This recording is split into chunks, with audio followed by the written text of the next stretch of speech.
1. 교육. 남자, 아이가 많이 컸네요.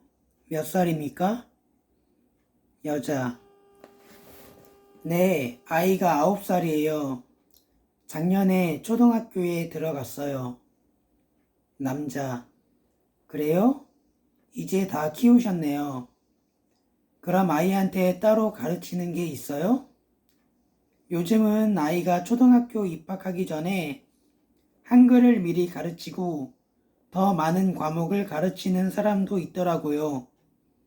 여자, 네, 영어하고 피아노, 태권도, 음악을 가르쳤지만 아이가 스트레스를 받을까봐 걱정도 되고요. 남자, 스트레스 받지 않도록 신경만 쓰면 조기 교육이 좋은 점도 많대요.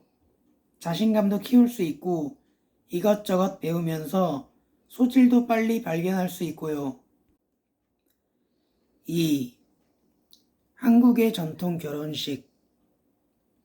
전통 결혼식에는 주례가 없고 결혼 절차를 진행하는 사회자만 있다.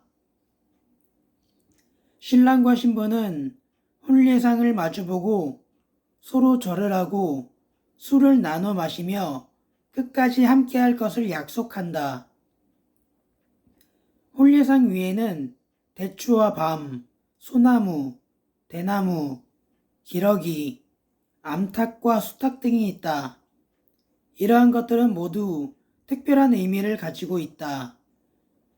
예를 들면 기러기는 사이좋은 부부 관계를 나타내고 대추와 밤은 많은 자녀를 상징한다. 신부는 아름다운 예복을 입고 족도리를 머리에 쓴다. 붉은색이 나쁜 것을 막아준다고 믿기 때문에 두 볼에는 연지, 이마에는 곤지를 찍는다. 3. 한복은 어떤 특징이 있을까? 한복은 한국인의 전통적인 옷이다. 한복은 시대에 따라 모양이 달랐는데 요즘의 한복은 조선시대 때의 형태가 전해진 것이다. 남자는 바지와 저고리를 기본으로 하고 외출할 때는 두루마기를 입었다. 여자는 치마와 저고리를 기본으로 하고 외출할 때는 장옷을 입었다.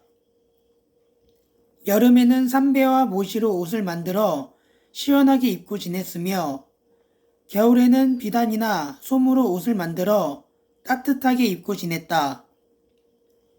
요즘 한복은 명절, 결혼식, 돌잔치 등과 같은 특별한 날에 입는 옷이 되었고 일상생활에서 한복을 입는 경우는 그리 많지 않다.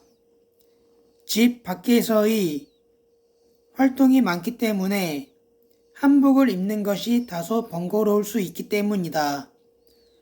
한편 한복의 전통성을 살리면서도 일상생활에서 입기 편하도록 개량하여 만든 생활 한복이 꾸준한 인기를 끌고 있다. 4. 정의로운 법. 법을 지키는 것은 한국에서 함께 살아가는 사람들이 기본적으로 지녀야 할 태도이다. 한국에서 생활하는 외국인들도 법을 잘 지켜야 한다. 법을 잘 지킴으로써 스스로의 권리와 다른 사람의 권리를 더 잘 보장할 수 있다는 것도 기억해야 한다. 서울특별시 서초구 서초동에 있는 대법원에는 정의의 여신상이 있다. 정의의 여신상은 오늘날 한국의 법이 추구하는 모습을 상징하고 있다. 정의의 여신상은 한 손에는 저울을, 다른 한 손에는 법전을 들고 있으며 두 눈을 뜨고 있다. 법전은 누구나 법에 따라 공정하게 재판한다는 것을 뜻하며 저울은 각 사람의 권리나 잘잘못을 올바르게 판단하겠다는 뜻이다. 그리고 두 눈을 뜨고 있는 것은 사회적 약자를 적극적으로 돕겠다는 의미를 담고 있다. 5. 저출산 해결 방법 없나? 한국은 현재 저출산, 고령화 문제가 심각한 상황입니다. 그렇다면 출산율이 낮은 이유는 무엇일까요? 이에 대해 한국인을 대상으로 조사한 결과 교육비가 부담스럽다는 의견이 가장 높게 나타났습니다. 그 다음으로는 맞벌이 가정의 증가로 특히 여성들이 일과 양육을 동시에 하는 것이 어려워서라는 응답이 뒤를 이었습니다. 세 번째로 많은 응답은 정부의 재정적 지원이 적어서라는 대답이었습니다. 끝으로 개인주의가 확산됨에 따라 자녀의 얽매인 삶이 싫어서라는 응답은 가장 적게 나타났습니다. 전문가들은 저출산 문제를 해결하기 위해서는 정부가 사교육비를 줄일 수 있도록 하고 일하는 여성에게 마음 놓고 일할 수 있도록 지원을 아끼지 않아야 할 것이라고 말했습니다. 6. 환경오염을 줄여요. 매년 4월 22일은 지구의 날입니다. 지구의 날은 지구 환경오염 문제를 심각하게 생각하는 자연보호자들이 만든 날입니다. 저희 가게는 내일인 4월 22일 지구의 날을 맞이하여 비닐봉투 없는 날 캠페인을 합니다. 저희 가게에서는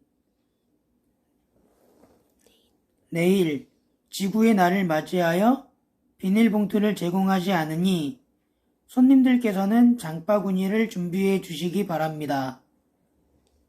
여러분, 비닐은 소각할 경우 유해 물질이 발생할 뿐 아니라 땅 속에 묻는다고 하여도 분해되는데 몇백 년이 걸린다고 합니다. 이제 우리가 왜 비닐봉투 대신 장바구니를 사용해야 하는지 아시겠죠? 이날 장바구니를 준비해서 매장을 방문하는 고객님께는 100원을 드립니다. 7. 환경오염을 줄여요. 2. 내일은 6월 5일 환경의 날입니다. 환경의 날을 맞이하여 저희 가게는 비닐봉투 없는 날 캠페인을 합니다. 이날 하루는 비닐봉투를 제공하지 않으니 가방이나 장바구니를 준비해 주시기 바랍니다. 여러분, 비닐은 소각할 경우 유해 물질이 발생할 뿐 아니라 땅 속에 묻는다고 해도 분해되는데 몇백 년이 걸린다고 합니다. 이제 우리가 왜 비닐봉투 대신 장바구니를 사용해야 하는지 아시겠죠? 이날 장바구니를 준비해서 매장을 방문하는 고객님께는 500원을 돌려드립니다. 장바구니를 가지고 다니시면 500원도 돌려받을 수 있을 뿐만 아니라 환경오염도 줄일 수 있습니다. 지구가 방긋 웃도록 캠페인에 참여해 주실 거죠?